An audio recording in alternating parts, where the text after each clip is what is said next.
Welcome back, guys. Okay, we're talking about chapter 5 today, focusing on John Locke and George Berkeley. All ideas come from sensory experience. This is one of the notions that we saw at the very beginning of this course about the empiricist. So, John Locke is an empiricist.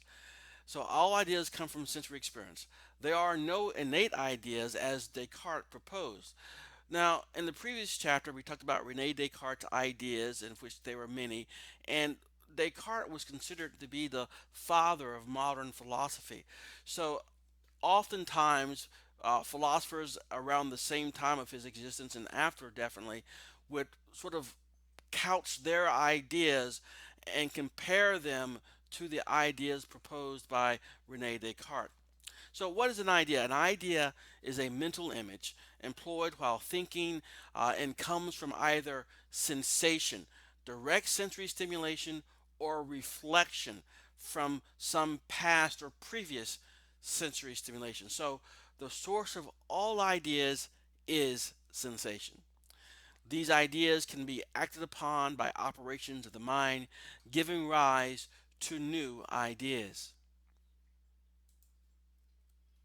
So, John Locke proposes not innate ideas, but in a way, innate operations or processes.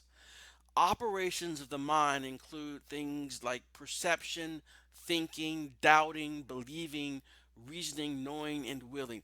These operations are innate, a part of human nature.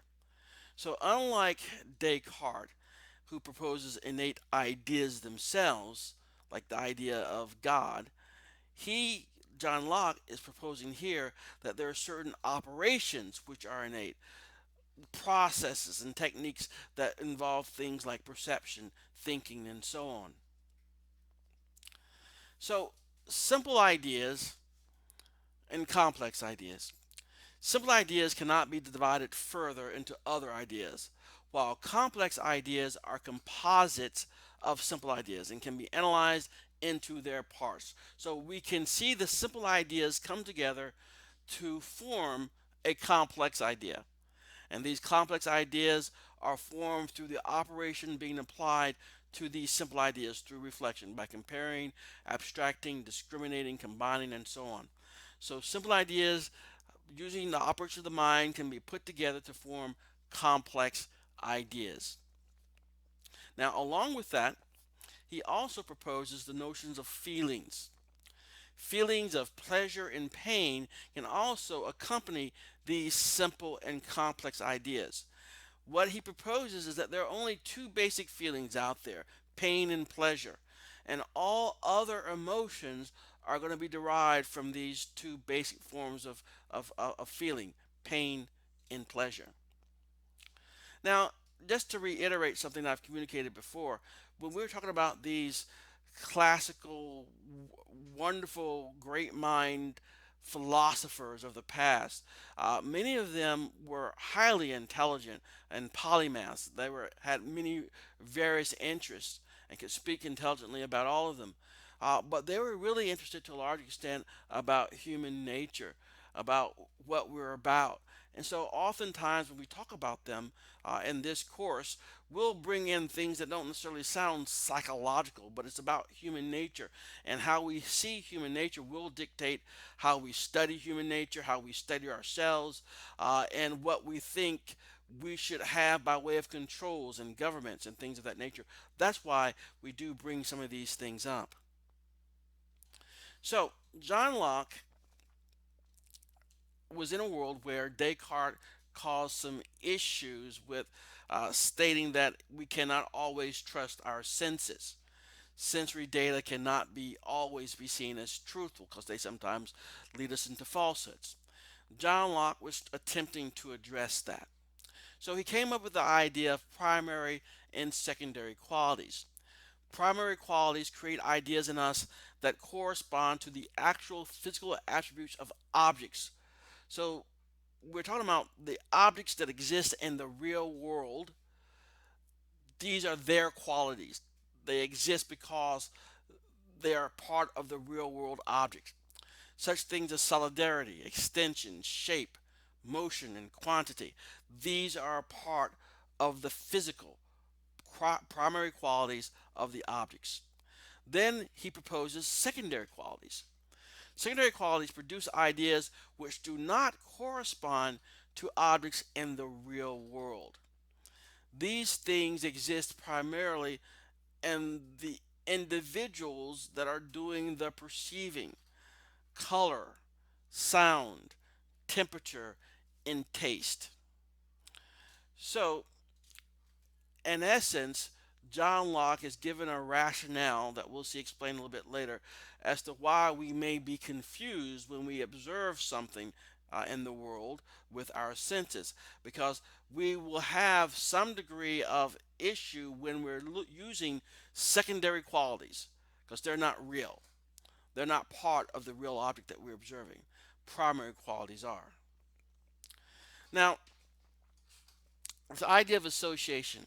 Association was used to explain faulty beliefs, which he called a degree of madness, which are learned by chance, custom, or mistake, associated by contiguity. The notion is that sometimes we can associate or correlate one event with another, and it can be an illusory correlation, a correlation that really does not exist between those two things. Sometimes we can see superstitious behavior can indicate this to an extent. For example, someone who wears the same socks they wore since the last time they won a very important tennis match. They associated those types of things together and it became sort of a superstitious idea. So many ideas are clustered in the mind because of some logical connection among them, and some are naturally associated. These are safe types of associations because they are naturally related and represent true knowledge. But what we see in that first bullet is that sometimes it does not necessarily have to represent true knowledge. But the ideas that we do associate ideas together, they can become clustered together. And when they are proper and naturally associated, this will represent true knowledge per John Locke. Now, John Locke was interested in many things, as were many philosophers back then. And as I was stating earlier, many of the questions dealt with what is the nature, what is human nature, how should humans be treated, how should they be governed, how do they become the best humans they can be. So Locke observed that in society, people were rewarded based upon their industriousness. But people should not accumulate too much money, otherwise, society could become a horrible place. He proposed, like Hobbes before him, that people needed a sense of order, but how to achieve order while maximizing individual liberties. So, what we see with these particular points that John Locke made was to understand that human nature, there's rewards based on how hard you work, how industrious you can be, and that's important. But the accumulation of wealth can cause some issues with society as a whole. So how do we provide a sense of order for that? And so we're seeing again, these are those questions of human nature. What does it mean to be human, and what's the best way to maximize our human, more positive human qualities? Locke stressed what he referred to as the moral imperative that prevented humans from pursuing a free for all, doing whatever they can do in order to maximize their own reward, so to speak. A moral imperative is a principle originating inside a person's mind that compels him to act. So, in addition, John Locke's philosophy, he proposed this idea of tabula rasa. I'm sure you may have heard of this already before. Uh, a theory that data is added to the human mind and rules for processing are formed solely by one's sensory experiences. As understood by Locke, tabula rasa emphasizes the individual's freedom to author his or her own soul. Each individual is free to define the content of his or her character, to write their own destiny, so to speak. So, uh, people do need a sense of order per John Locke. Society avoids chaos because of the moral imperative. The moral imperative is based on the conscience of God. Humans are born as blank slates, which means society can instill proper morality and thus a conscience. Tabula rasa also implies this idea of self determination and nurture, and the nature versus nurture debate that you're familiar with, I'm certain. The idea is that we are to become who we're going to become based on the experiences that we have. In addition, he also talked about such things as education of children, offering such ideas that parents should increase tolerance in their children and provide necessities for good health, like the basic social welfare in a way for the health of the child. Teachers should always make the learning experience pleasant and recognize and praise students' accomplishments, good students. Locke challenged also the divine right of kings and proposed government by and for the people. So we see as he is exploring his ideas and questioning what is human nature, it leads him to a variety of beliefs as to how we should operate, how we should organize and order our societies. So John Locke is also going to be discussed as we discuss George Berkeley. So both Berkeley and Locke are in a way responding to Rene Descartes' assertions previously. But Berkeley also will look at the work of Locke and critique him. So Berkeley was opposed to materialism. Remember, materialism is basically saying there is matter in reality, matter does exist. Because he said it left no room for God. That's why he opposed materialism. S.S. Percepi, to be is to be perceived, which basically states that we exist only in being perceived by another. Therefore, only secondary qualities exist because they are by definition perceived. You may have heard of this little scenario before. If a tree falls in the forest and no one is there to hear it, does it make a sound? This gets to the core idea that Berkeley proposed, that to be, to exist, is to be perceived. So you must have a perceiver in order to exist. That's his basic premise. Now, Berkeley basically would state that all sensations that are consistently together through contiguity become associated. So when we use our senses in a day to day way, we don't use them necessarily in isolation. Their numerous senses are going to always sort of be active at all times, and we can pick up different sensations from our different sensory receptors as we are performing tasks. So, in Berkeley's theory of distance perception, he suggests that for distance to be judged, several sensations from different modalities must be associated. For example, viewing an object and the tactile sensation of walking toward it.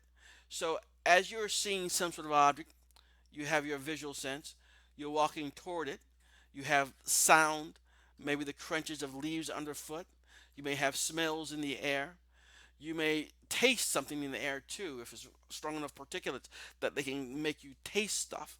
So the idea here is that all these sensations are coming in. And what Berkeley is basically suggesting here is that all these things can become associated, which aids you in determining distance. It's all part of a more gestalt, more global type of perception. So Berkeley, as we were stating, he did have some critique of Locke's work. Locke had distinguished between primary and secondary qualities because he said different people can perceive the latter differently, but not the former. Remember, Descartes had an issue with sensory data because sometimes he realized that it would lie to him. So what Locke attempted to do here is to explain why that may be, and that's why he devised the primary and secondary qualities. But Berkeley says this is wrong. Different people perceive the so-called primary qualities differently as well. These are those primary qualities, are those qualities that belong to the physical object itself. They belong to the object in the real world. Take, for example, the following. So, take the shape, for example. Is there really anything such as perception of a rectangle? In fact, do two people even perceive the same shape? Is not every shape relative to and dependent upon the perceiver's perspective? Consider the large rectangle drawn below, for example, on a chalkboard or a table in front of a room. You think it's a rectangle, you call it a rectangle, but you do not actually perceive a rectangle. What do you perceive? Well, depending on your perspective, you can see in the next image it's changed slightly. And then the one following that, it changes slightly more. And then the same thing happens for the one after that. So, depending on your perspective, you can see different objects, different shapes. So if that's the case, Berkeley's suggesting, why would you believe that that is any more different than the secondary qualities? So Berkeley says the reason different people perceive these so-called primary qualities differently is the same reason Locke gave for differing perceptions of the so-called secondary qualities. Basically, both primary and secondary qualities exist not in material objects, but only in the minds of the perceivers. So, Berkeley's idealism. Berkeley's critique of Locke, it leads him to a shocking conclusion. There is no such thing as matter. There is no such thing as a material world.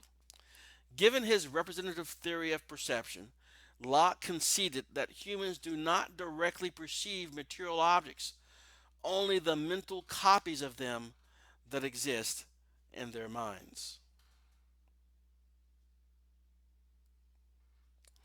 So, material objects, however, are important to Locke's epistemology because they are where the primary qualities are located, while the secondary qualities are located only in the mind of the perceivers. Since Berkeley has all but destroyed Locke's distinction between primary and secondary qualities and shown that all qualities exist only in the mind of perceivers, then the justification for proposing material objects no longer exists. So Locke basically said we have these primary qualities of these real objects in the real world, and that's what they have. They have these primary qualities. But if, as Berkeley has done through logic here, sort of eliminated the existence of these primary qualities, they're no different than secondary qualities, then he proposes that there's no such thing as material objects. The rationale for them has gone away. So that leaves us with the following, what he refers to as sensible objects. Sensible objects are real, but they are not material. Sensible objects are real, but not material. Rather, they are complex ideas, complex bundles of sensible qualities. These bundles of sensible qualities exist only in the minds of perceivers. Again, to be is to be perceived. Sensible objects exist only so long as they are being perceived by some perceiver.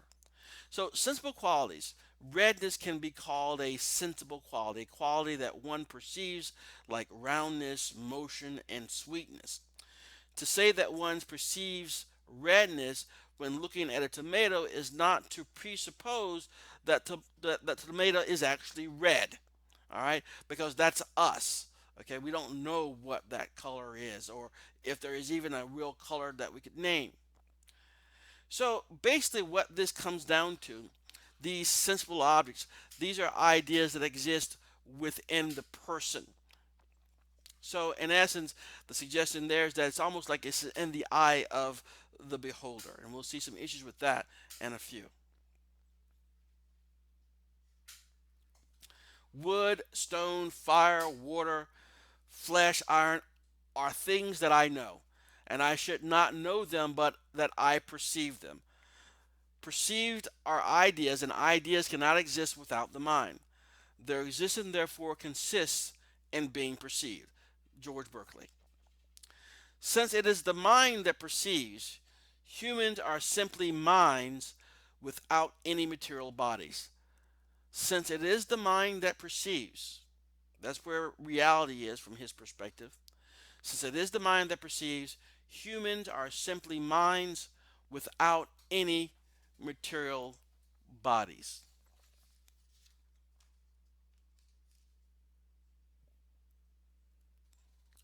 Thus, there are two modes of existence for Berkeley: that which is perceived, sensible, non material objects, and that which perceives, mind. Does this mean that when there is no one around to perceive them, that tables and chairs in this room pop out of existence?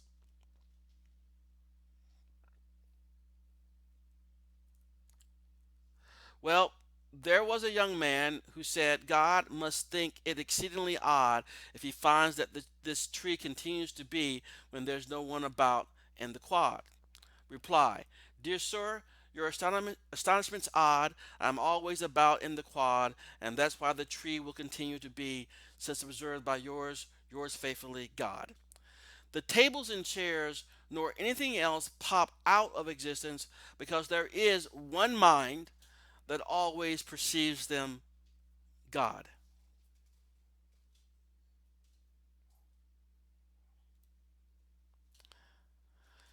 So, God also explains the passivity of perception. We cannot, by act of will, decide what sensible objects we will perceive. This seems odd since these sensible objects exist only in our minds. The reason for this is that God's mind is infinite while ours are finite, and God can therefore impose whatever sensible objects He wishes onto our minds.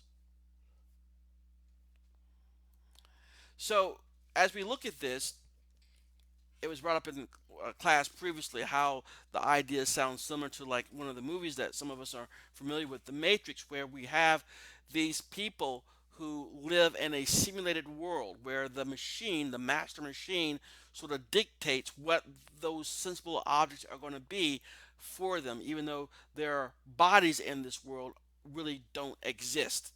So the notion here is what Berkeley is proposing is sort of a wild idea for many people to sort of grasp onto, is that there really isn't any real physical things in existence. It's all ideas, all part of mind. But there are some objections to Berkeley's ideas. We'll go over a couple of them real quickly. One is a philosophical objection on Berkeley's view. It is impossible to distinguish one sensible object from another. As far as their sensible qualities are concerned, each of the tables in a room should be identical. What makes each table different is that it's composed of different matter. Matter is the principle of individuation. So that goes against this notion of the sensibleness of it because matter makes them different, and that's why they can be individuated. The other objection is a theological one. Berkeley's view seems to make God a direct party to evil. For example, murder. On the standard view, when one human murders another, the one uses his body to inflict fatal harm without justification on the body of another. On Berkeley's view of murder would have to work something like this. One human mind wishes to inflict fatal harm on another. God then obliges by directly imposing the sensations of being murdered onto the other human mind and then directly snuffs out the other human mind. Can we call God, who is thus directly involved in evil, perfectly good? The only way out of this problem for Berkeley is to say humans somehow have the ability to think each other's death. But if this is true, why do I have to be near you to think you to death? Why can't I do it at a distance? So there are some issues with Berkeley's assertions, obviously, and so they were pointed out previously, and we're just going over a couple of them. So looking at Locke and Berkeley, there are some similarities. The importance of experience and learning as the sources of knowledge. Ideas are the objects of our perception. For Locke, ideas are subjective effects caused by objective things. For Berkeley, ideas are things. Now, the differences. Berkeley, things do not exist independently of experience. For Locke, things do exist independent of experience. So, what we've seen here are quite a bit of things that focus and respond to the work of Rene Descartes and some of his ideas.